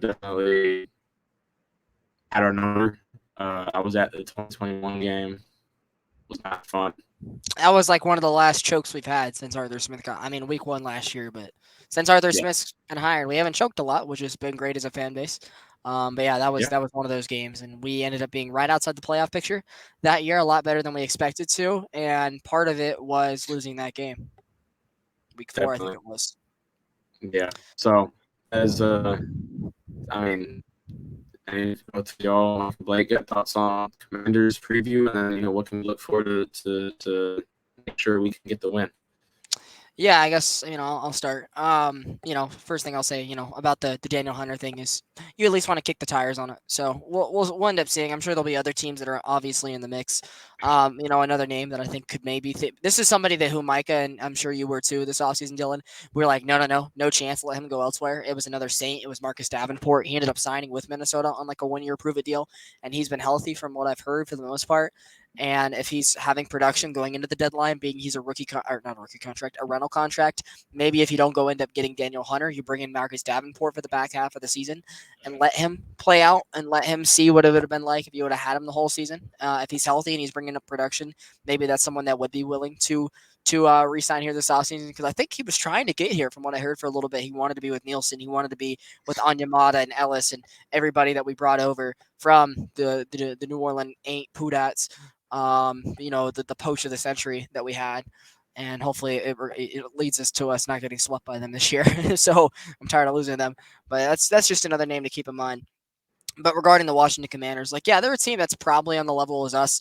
Like, all the things we're saying here about them, they're saying the same exact things about us. They're saying, "Oh, well, we've gotten him the last 2 years. We could probably make it to where Desmond Ritter has a hell game, and if he has a hell game, our defense is going to get to him, and we're gonna take care of business. We have a Robinson at running back. They have a Robinson at running back. They like what they have with Terry McLaurin and Curtis Samuel. And they have a couple pieces on their O line. Like the teams are built are very similar. And as much as I want to think the Falcons are a step better than the Commanders, I do have to give them that little bit of respect, being that they did beat us the last 2 years, and both of them were very, very close games in which, ironically, it was Taylor Heineke who was able to pull the games out of the hat and secure wins for Washington. Now he's on our side, so maybe that does come into some of the situation. Washington has come in losing 3 straight games, and they are going to have a little bit of extra rest. They did play Thursday night while the Falcons played Sunday, so a little bit of extra time to game film. Maybe some of the guys sat down and watched our game on Sunday from the Washington crew. But yeah, they're coming off a really tough game against the Chicago Bears, giving them their first win, a dominant win at that for Justin Fields, DJ Moore and company. And it started the conversation up again about Justin Fields and his career. So that's just the state of the Commanders. They barely pull out a week 2 win against the Broncos, where they gave up a Hail Mary after the Broncos blew a big lead, and it took them not converting on a 2-point conversion, which had obvious PI call to even win that game. And the Broncos aren't a very good team. I forget who they beat week 1, Washington. It was Arizona, and Arizona's only win is against Dallas, and that was a shock of the century as well. So they ended up losing to, I want to say, Buffalo. Um, the Eagles was a very competitive game. For whatever reason, the Commanders play the Eagles a lot tougher than any other team has the last couple of years. And then they lay that stinker in the short week. So they are definitely looking for a win. Sam Howell is just like Desmond Ritter is in a very similar situation. He's been up and down. As Micah said, an hour plus back in the show now. Thank you guys for still listening at this point. That their defense has not been Washington Commanders level so far. And I do think that them poaching Eric Bieniemy from Kansas City and Matt Nagy kind of getting his role back there and him coming to DC, I don't know if it's saved Ron Rivera's job by any means, but it's definitely made their offense a little bit more prolific, and you're seeing the results. It's all coming back to Howell, if he's their guy or not. So yeah, these are two teams that are in very separate points. The Falcons are at home. We can't really afford to lose to them for a third straight year. And it just kind of goes back to what we said earlier. Let Dez get the ball to the targets we need, bring our penalties back down, play clean football, pressure the quarterback. You're at home. Like, I would love to go 4-0 at home. I'll be there this weekend. I hopefully don't sleep through it a second straight week. I have never seen the Falcons lose a game at home in Mercedes-Benz Stadium. I'm a knock on wood while saying it. I'm one of those few people to say that because they have lost a lot of home games since moving over from the Dome. So maybe I'm the good luck charm this weekend. But yeah, that's a lot of what I think needs to happen. And I think that a lot of the things that we're saying, they're simultaneously saying on their side. Micah? Um, like like, like I was saying, it is a very similar team with Washington Falcons. Both quarterbacks in their second year, trying to find their way in the league, and we've seen with Sam Howell, he has been he's a quarterback that's gonna throw the ball, and he's liable to turn the ball over. It with 6 interceptions on the year. Um, he's still learning, and so is Ritter. And talk about their running back and Brian Robinson. Amazing comeback last year. He was able to play last year after being shot um, in his legs, I believe, and he came back and he had a pretty good season. And he is another beast, a beast running back, and he has 3 touchdowns on the year. And we talk about Washington's front seven. They have a great front seven. It's gonna have pose problems for our offensive line in the run and pass game. But the offensive line has to try to keep the penalties down, give Dez some time to get the ball down the field, open up some lanes for B. John Robinson, Tyler Algier, hopefully Cordell Patterson, and you know, literally like I said, similar teams, but um like Blake said, he want to get an edge.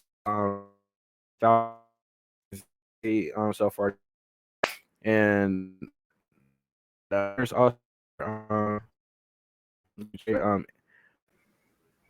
like Blake said, is it's a very both teams are very similar, but I think it'd be a very interesting game. And hopefully the Falcons are able to come out on top come Sunday.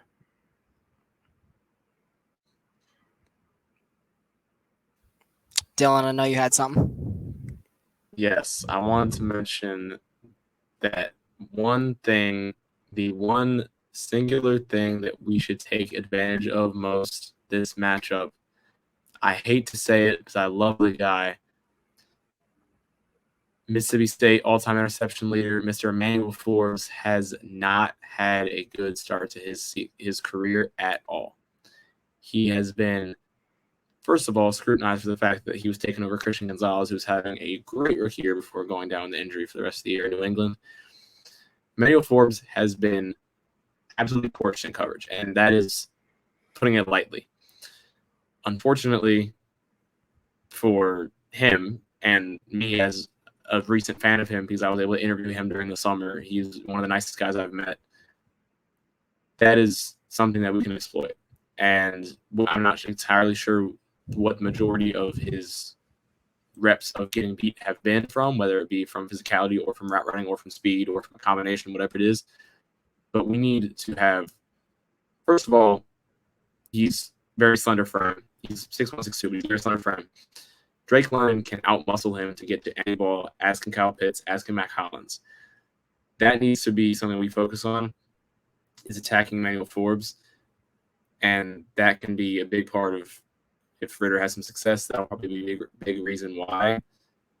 And if that means we attack him enough, they put him on somebody else, and then we got him, a worse corner. Because I believe Forbes is very talented.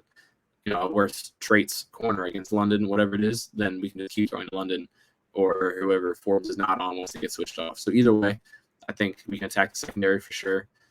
So yeah, again, unfortunately, because I love Emmanuel Forbes, but that is something that we can look to exploit. So what you're saying is that McCole Pruitt is going to be lined up against him in the Arthur Smith world that we live in. It's going to be McCole Pruitt. It's going to be Jonnu Smith. It's going to be Van Jefferson in his first Falcon snaps. They're going to be lining up against him, where they're just blocking. But I would love to see Michael Pruitt blocking against Emmanuel Forbes, because Emmanuel Forbes will get pancaked. But you love the guy. You don't want to see your brothers get pancaked. I do love Emmanuel Forbes so much. He's really good, and he's a great guy. He's not going to see this, but if you do, I interviewed you. You're great. But we're going to clip it out. We're going to clip it out right now. That's a clip out for you. But also, Emmanuel Forbes Michael Pruitt's one catch in the game is going to be a moss of Emmanuel Forbes. Yeah, that's the plan. Oh, well, now we know we can't tag him on this clip out. Yeah, so I think that's just one thing I want to mention. We already covered basically everything we can about Washington, but there is a clear deficiency in the secondary at corner that we can hopefully take advantage of. Yeah, I mean, the last thing that I feel like we didn't really get to cover in the episode that I wanted to quite as much was, Jonnu Smith. Of course, we talked about the fumbles earlier, and his fumble was bad. It was like his worst game of the season. Looked like he was playing for Houston there for a little bit. But, the Jonnu Smith thing, because he's another guy that could end up being lined up against Emmanuel Forbes, or even if he's not. Jonnu Smith was a really good player with Tennessee, and he and Hunter Henry both went to New England together, and they were good that first year, Mac Jones' first year, and his rookie campaign up with Bill Belichick. And the Falcons got him for a steal this offseason too. Him and Jeff Okudah were both 2 steal trades that we made. And Jonnu Smith had stats through the first 4 games that were tight end 1 worthy. Like, people were like, Kyle Pitts should have 110% of these stats, like what he's doing, but a little bit more.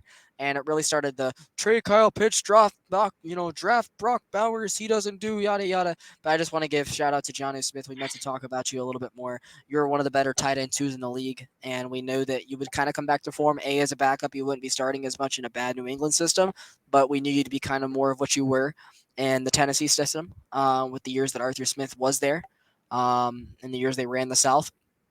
But anything else regarding the Washington game, I'll think of in just a second. I'll send it back to you, Micah, if there's anything else you wanted to note on the just the game and upcoming or in the episode in general.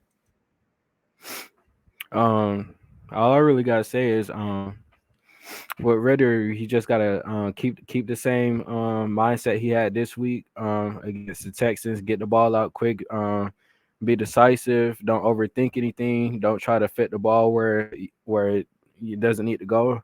Um, just take what the defense gives you, and that's what Brandon Gaudin was really hitting on during the game.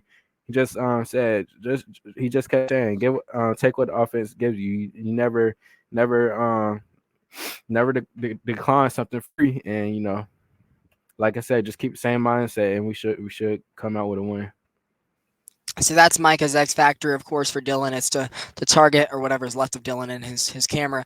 Is to target Emmanuel Forbes. But yeah, I guess for mine is I kind of want to see the Falcons kind of go back to what they did in 2022. In case Ritter has more of a bad game against that front seven and he looks a little bit more like he did in London or even in Detroit. I'm going back to what the 2022 Falcons did, and I'm giving Cordero Patterson the ball more. We talked about that earlier. I'm giving Ellinger the rock. I'm giving Keith Smith the rock. I'm giving Bijan Robinson the rock, and I'm running down their throat. And I'm going to get this win because there's a big difference between 4-2 and 3-3, and I can't lose to the Washington, formerly the Redskins. The Redskins were a poverty franchise for a long time. So were the Falcons, but I don't think I can take losing to the Washington football team 3 years in a row. So you just need to go out and get it done. I did have us losing this game preseason, and again, I've been 4 out of 5 correct so far. I had us losing to Green Bay or losing to Green Bay and beating Jacksonville, but I did have us 3-2 as at this point. So hopefully I'm wrong at the fact that we'll be 3-3 because I did have us beating Tampa Bay a game after this, and they do look a lot better. I mean, part of it is because Baker Mayfield's on his good trajectory right now, and Mike Evans is still wanting to play there. But that's a big game after that. They're a half a game ahead of us, so the Falcons need to come out and handle business before their big divisional game down in Tampa Bay. With the Saints right there with us too. The Saints, we have the tiebreaker on because we have more wins in conference. They beat Tennessee while we beat Green Bay, and that's the difference. They ended up losing to Green Bay. We beat Carolina by 14. They beat Carolina by 3. Anyway, and not a lot of time left in this episode for Saints hate, but of course I would love to see them lose. I would love to see the Bucs lose. So if the Falcons win Sunday, they're back in sole possession going down to Tampa Bay. And for the Panthers, like they're done. They're 0-5. I had a splitting with the Panthers going into the season. I don't think that's the case anymore. We should take care of business up there in December and sweep them. I mean, granted, we have split the last couple of years, but I didn't think I knew the Panthers would be worse than Tampa Bay, but I didn't think they'd be 0-5.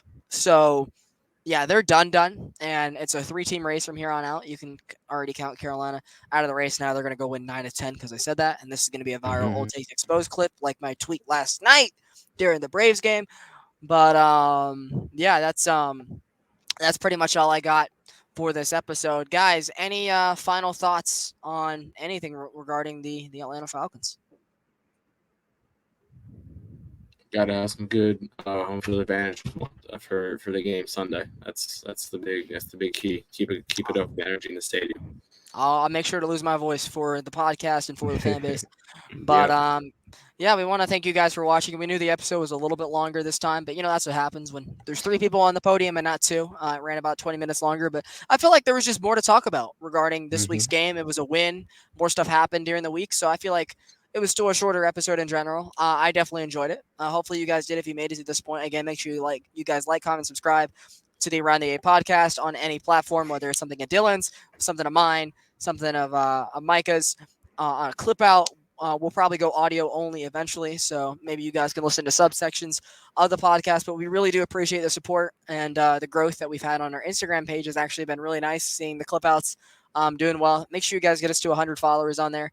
But yeah, I'll send it to my co-host one more time to plug their stuff. Dylan, whose camera has survived, I guess you could say, via the UGA dormitory Wi-Fi throughout the episode. Only had to make 2 pauses tonight, which is great. A lot more last episode. Dylan, anything you'd like to plug before we sign off? Anything else? In my Twitter is Clearfield Media, as is in my name on the stream right here. There will be. I have not been super active on it since I've been here, but there will be some stuff. Oh, there we go. Yep, Clearfield Media. There will be some stuff that will be posted on there, definitely for some of the stuff I'll be doing while in Athens, photography wise. So that'll be something to look out for anyone who's interested. And definitely some great Braves talk that I'll definitely be tweeting more. And then my Instagram is my name, Dylan Clearfield Media. I haven't, again, been active on that as much since being here, but again, there will be some UG athletics related things posted on there. And yeah, that's about it for me. Yeah, we hope to have a Brave show Thursday or Friday for you guys. Hopefully they're not eliminated. We'll let you know if you're able to join us or not. If it's a Friday, I'm guessing it won't be the case, Dylan, because you'll be out there doing stuff with the boys. But we'll keep you up to date. Maybe we'll get Connor if necessary. Micah, you have the podium. Anything else you'd like to plug before we sign off? Y'all can follow me on Twitter, right here, Micah TYN. I'm more active on Twitter come Hawk season, which started today or preseason. Sometimes tweet about Falcons. Most of my Falcons and Brave stuff is on my Instagram story. My Instagram is Micah TYN _. And you can follow the Around the A pages, Instagram, TikTok, and Twitter. It is all Around the A _. And if you're watching on YouTube, make sure you subscribe, make sure you like, make sure you share. Like Blake said, get us to 100 followers on Instagram, and we want to keep growing. We want to keep having people see our content. It takes time for us to do this, and we love talking about sports, and we hope y'all love listening. We're college students. We've only been fans for these teams for a decade or so, but yeah, we really do enjoy making these shows for you guys. Thank you for the stage, Micah. But yeah, we'll hope to find more time here soon to maybe fit in Hawk shows instead of just the Brave shows. Because of right now, I think Micah, you and I discussed that we'll do Brave shows Thursday, Friday, and we'll turn it to Hawks within a couple weeks, but there might be some overlap. Hopefully there is overlap, meaning the Braves do advance and go further.